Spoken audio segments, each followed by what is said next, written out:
aqui é importante diferenciar em Rousseau, não é, dois contratos.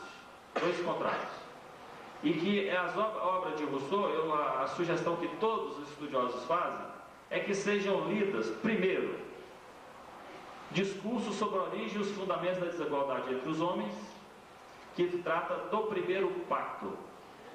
E o segundo pacto está no do contrato social. Então, ler um sem ler o outro fica manco, não é? Então, quem tiver pretensão de ler o contrato social, bote também na sua agenda, nas suas preocupações, ler a origem da desigualdade entre os homens, não é? Na origem e fundamentos da desigualdade entre os homens, Rousseau afirma que a descoberta do ferro, veja, já é a vida em sociedade, constitui família, tribos, e que a descoberta do ferro permite a agricultura. Uma agricultura que inicialmente é coletiva, mas eis que surge a propriedade privada individual. Ao surgir, e é numa passagem brilhante que ele fala sobre isso, né, famosíssima, do debate a gente pode ler, né, a parte mais importante, onde ele, de forma vibrante, apaixonada, poética, contundente, ele se refere ao surgimento da propriedade privada individual. Quando surge essa propriedade privada, o homem é arrancado do contato com a natureza, é arrancado do seu estado natural. Ele já estava vivendo em relações sociais, porém, o surgimento da propriedade privada é aquilo que vai alterar todas essas relações. Ou seja, conforme Rousseau, é consumado o pecado original. Afirma-se a desigualdade, a inveja, a maldade, a concorrência, as guerras. Estabelece-se a disputa entre ricos e pobres, que se transforma numa guerra perpétua. Daí, né, surgir o primeiro pacto. O primeiro pacto, que é o pacto do demagogo, é resultado de um processo premeditado pelos ricos, que chegam e propõem aos pobres empregar a força dos fracos para subjugá-los, para utilizar essa força dos fracos em seu próprio benefício. Porém, qual é o argumento que ele utiliza? Que era necessário fazer um pacto para conter os ambiciosos e para defender os fracos. Então veja, ardilosamente ele premedita esse pacto para submeter o fraco e utilizar esse fraco em seu próprio benefício. E o argumento dele é propor e dizer que o pacto é necessário, porque só um pacto iria permitir conter os ambiciosos e defender os fracos. Ou seja, que seria necessário o estabelecimento de normas e regulamentos para todos, indistintamente. Normas e regulamentos, leis para todos. E um poder supremo que deveria estar acima dos interesses individuais. E os homens fracos, seduzidos por este argumento do demagogo, aceitam os grilhões, criando assim entraves aos pobres e força para os ricos. A liberdade natural é destruída irremediavelmente. Estabelece-se a lei da propriedade e da desigualdade. Assim, ocorre uma hábil usurpação do direito irrevogável. A propriedade torna-se a origem da infelicidade. O homem que nasce livre é aprisionado, corrompido e depravado.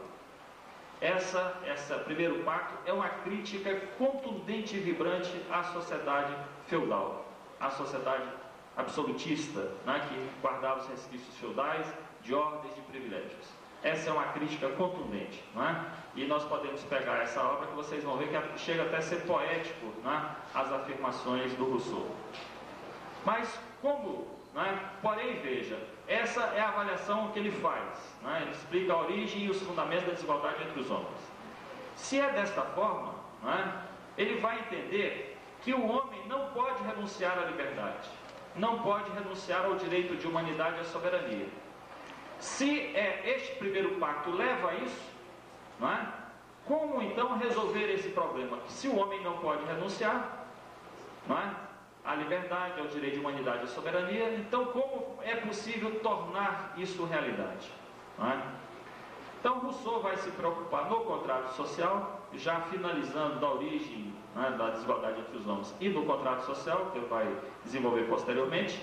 Ele se preocupa em encontrar uma forma para conciliar liberdade e autoridade, igualdade e liberdades naturais, com a garantia de sobrevivência e a felicidade.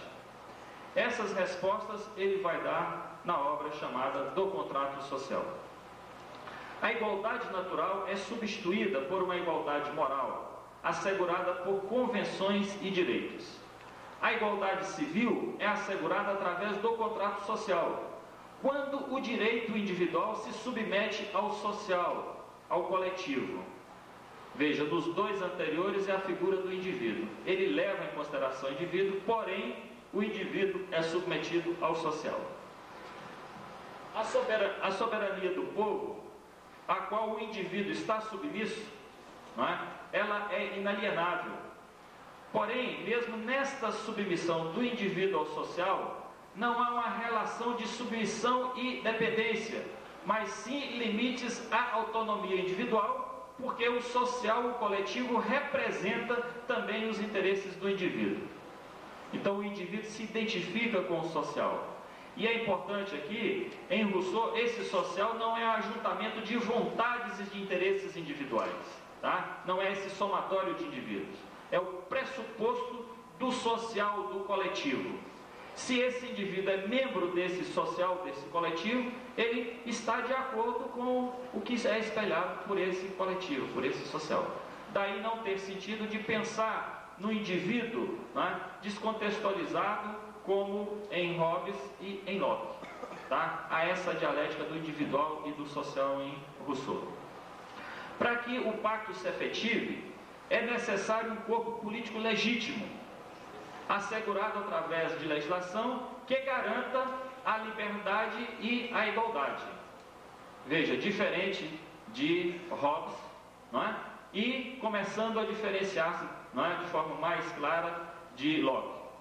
Porque para Locke, esse corpo político que vai corporificar no Estado, no governo, não é? Ele passa a ser representante da soberania que foi atribuída a ele, o sistema representativo, não é?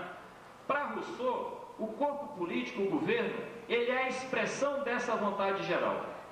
Ele é funcionário, ele não é dotado da vontade soberana do povo. Não é? Portanto, em Rousseau não há a perspectiva da representação na forma como há nos dois anteriores. Não é?